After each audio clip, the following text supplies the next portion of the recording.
سورہ نحل کی آیت نمبر 101، سورہ نحل کا 14واں رکوع اور 14ویں پارے کا 20واں رکوع۔ اللہ رب العالمین نے ارشاد فرمایا، وَإِذَا بَدَّلْنَا آیَةً مَكَانَ آیَةٍ، اور جب ہم ایک آیت کی جگہ دوسری آیت بدلیں، وَاللَّهُ أَعْلَمُ بِمَا يُنَزِّلُ، اور اللہ خوب جانتا ہے جو اتارتا ہے، قَالُوا إِنَّمَا أَنْتَ مُفْتَرٍ، کافر کہتے ہیں تم تو دل سے بنا لاتے ہو۔ یعنی جب اللہ تبارک و تعالی اپنا کرم فرمائے اور اپنی حکمت سے ایک حکم کو منسوخ کر کے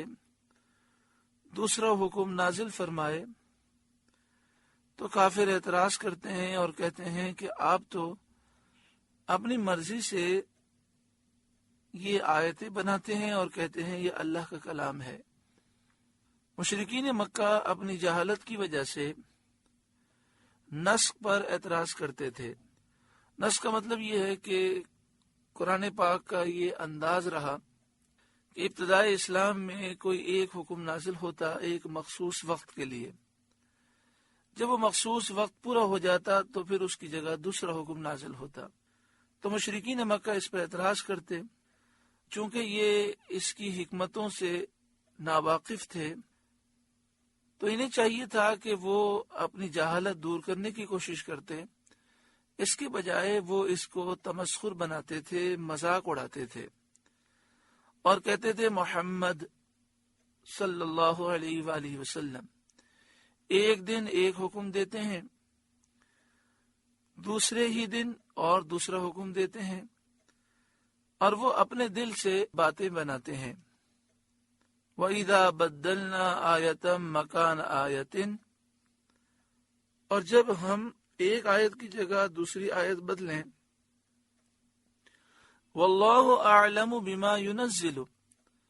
اور اللہ خوب جانتا ہے جو اللہ نازل فرماتا ہے، یعنی اللہ جانتا ہے اس میں کیا حکمت ہے اور اس کے بندوں کے لیے اس میں کیا فائدہ ہے، کیا مصلحت ہے۔ قالوا انما انت مفتر، کافر کہتے ہیں تم تو دل سے بنا لاتے ہو۔ اللہ تعالی نے اس بات پر کفار کی تجہیل فرمائی اور ارشاد فرمایا بل اکثرهم لا يعلمون، بلکہ ان میں اکثر کو علم ہی نہیں، وہ تبدیلی کے اور نسخ کی حکمت اور فوائد سے خبردار نہیں، اور یہ بھی نہیں جانتے کہ قرآن کریم کی طرف افتراء کی نسبت ہو ہی نہیں سکتی، کیونکہ جس کلام کے مثل بنانا قدرت بشری سے باہر ہے وہ کسی انسان کا بنایا ہوا کیسے ہو سکتا ہے۔ یعنی وہ اس بات کو جانتے نہیں کہ اس قرآن کی ایک آیت جیسی عبارت بن نہیں سکتی تو پورا قرآن کوئی بشر کیسے بنا سکتا ہے، اور صرف اس بات پر کہ احکام تبدیل ہوتے ہیں انہوں نے نبی اکرم صلی اللہ علیہ وآلہ وسلم پر الزام لگایا کہ یہ اپنی مرضی سے بناتے ہیں، حالانکہ ایک حکم نازل کرنے کے بعد دوسرا حکم نازل کرنے میں کئی حکمتیں ہیں۔ اسلام جب نازل ہوا تو لوگ زمانے جاہلیت میں بہت زیادہ جہالت میں پڑے تھے، تو بتدریج ان کو علم دیا گیا اور بتدریج ان پر احکام آئے۔ بعض صورتوں میں پہلے آسان احکام آئے، پھر مشکل احکام آئے، اور بعض صورتوں میں ایسا تھا کہ پہلے مشکل احکام دیے گئے پھر آسانی دی گئی۔ تو اس میں کافی حکمتیں ہیں جو ایک ذی شعور سمجھتا ہے کہ جس طرح ایک بچے کی تربیت میں ابتدا میں جب تربیت کی جاتی ہے، جب بچہ چھوٹا ہوتا ہے تو اس کے لیے اصول الگ ہوتے ہیں، جب وہ یہ تربیت لے لیتا ہے اور پھر وہ اگلے درجے میں جاتا ہے،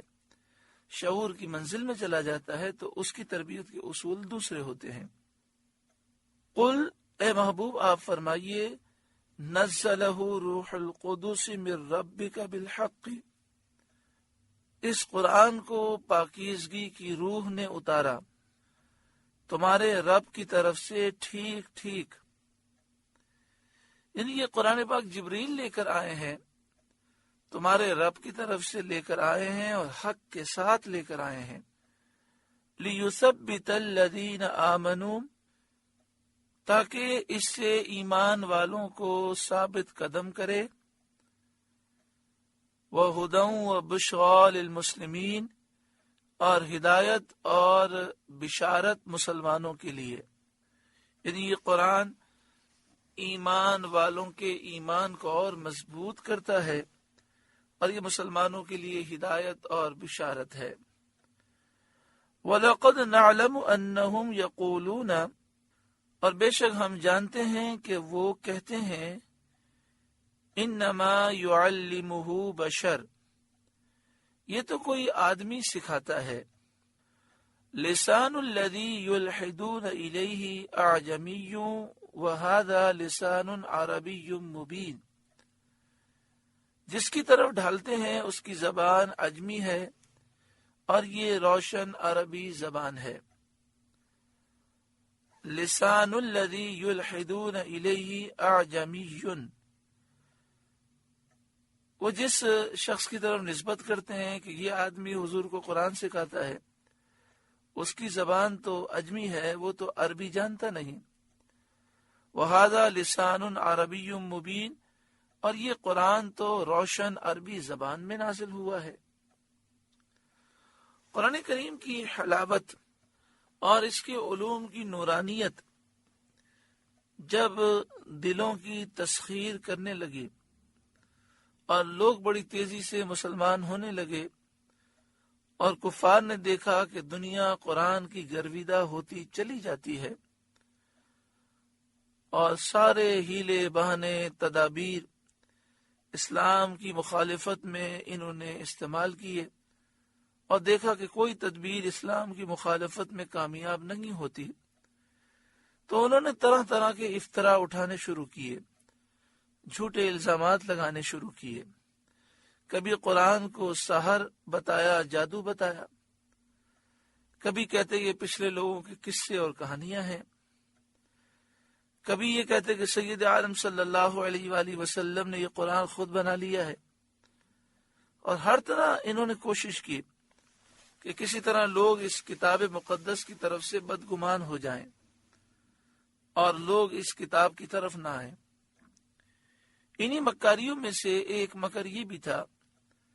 کہ انہوں نے ایک عجمی غلام کی نسبت یہ کہا کہ وہ سید عالم صلی اللہ علیہ وآلہ وسلم کو قرآن سکھاتا ہے۔ اس کے رد میں یہ آیت کریمہ نازل ہوئی اور ارشاد فرمایا گیا کہ ایسی باطل باتیں دنیا میں کون قبول کر سکتا ہے؟ ہر کوئی جانتا ہے کہ یہ بات بالکل جھوٹی ہے۔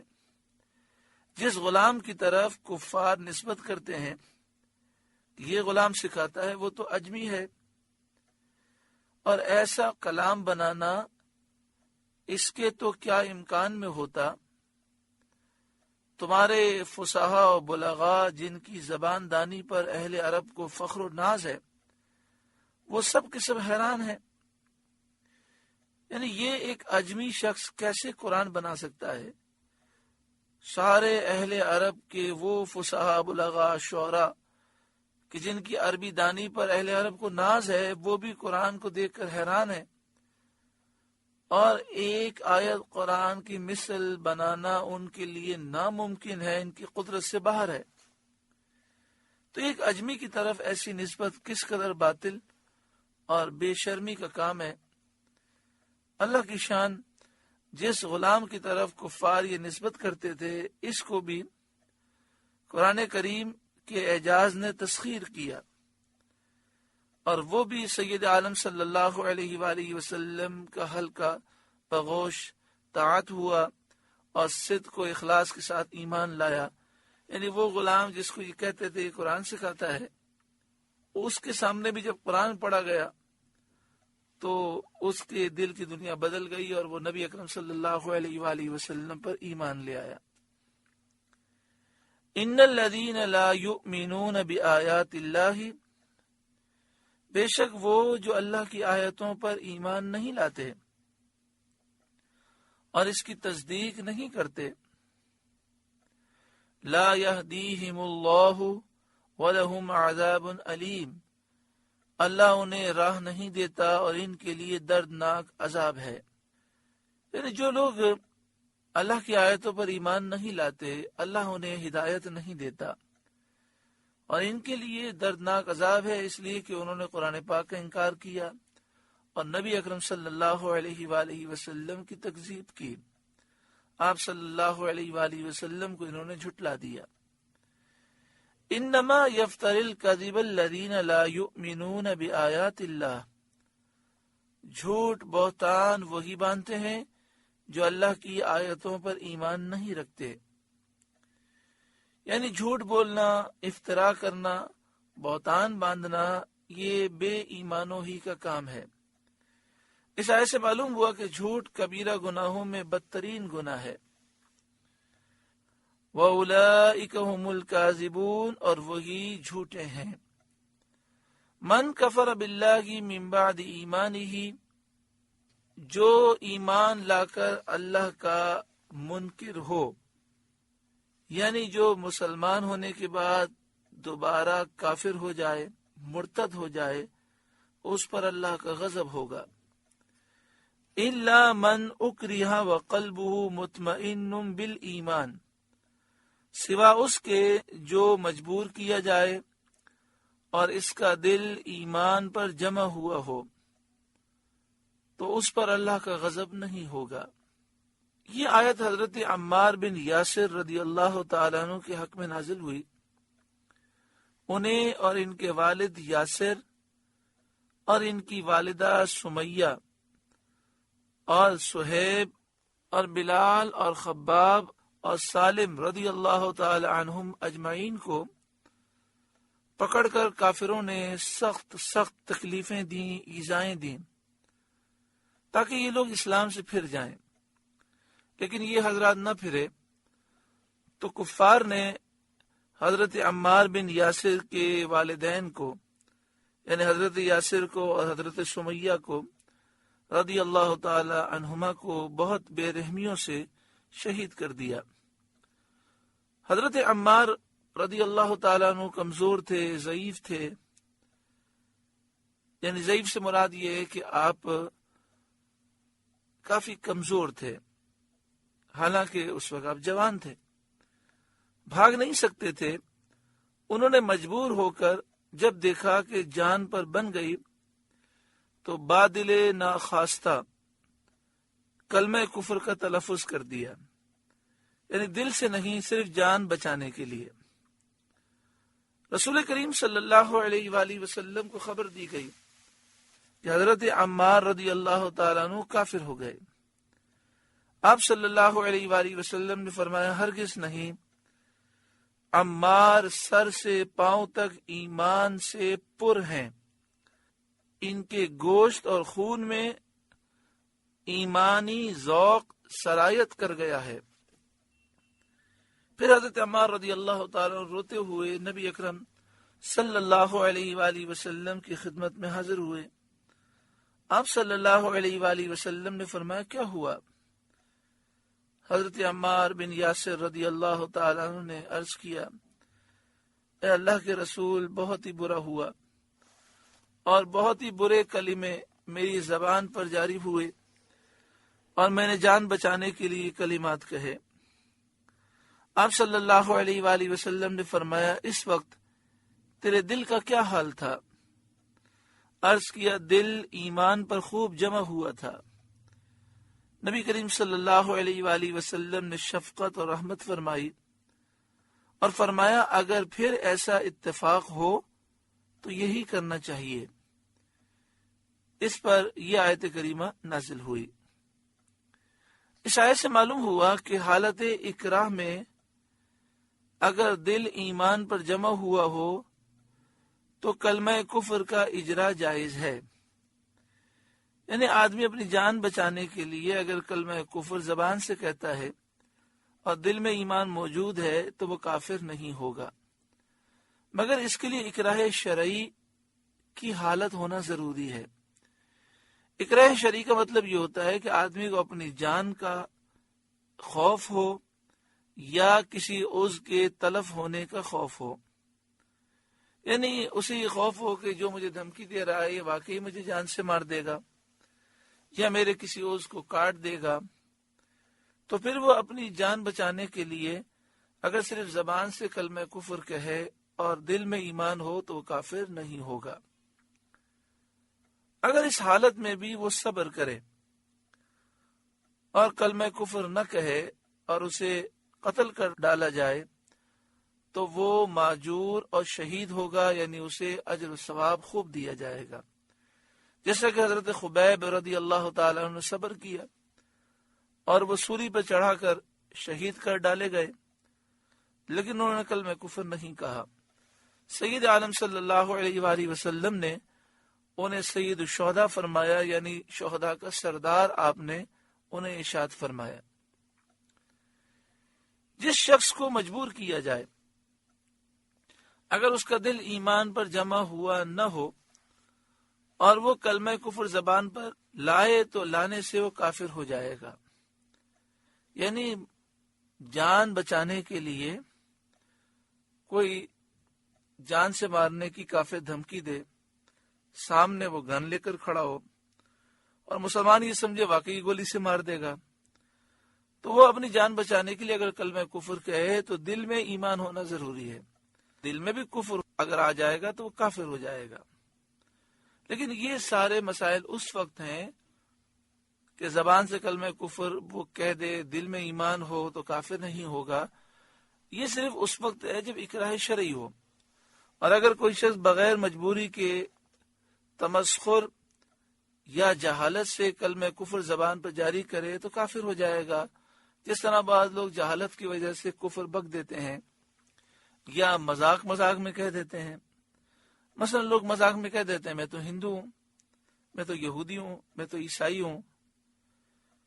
یا وہ مذاق کرتے کرتے فرشتوں کا مذاق اڑاتے ہیں، جنت کا مذاق اڑاتے ہیں۔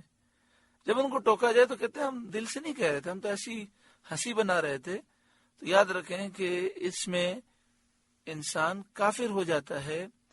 اور اس کا نہ صرف ایمان برباد ہوتا ہے، اس کے سارے اعمال برباد ہو جاتے ہیں، اور اگر وہ توبہ نہ کرے، تجدید ایمان نہ کرے، اس حال میں مر جائے تو ہمیشہ جہنم میں رہے گا۔ اور اگر صریح کلمہ کفر زبان سے بک دے، پہلے حج کیا تھا تو وہ حج بھی باطل ہو جائے گا، اب اگر وہ صاحب استطاعت ہے تو دوبارہ اس پر حج فرض ہوگا اور اسے حج کرنا ہوگا۔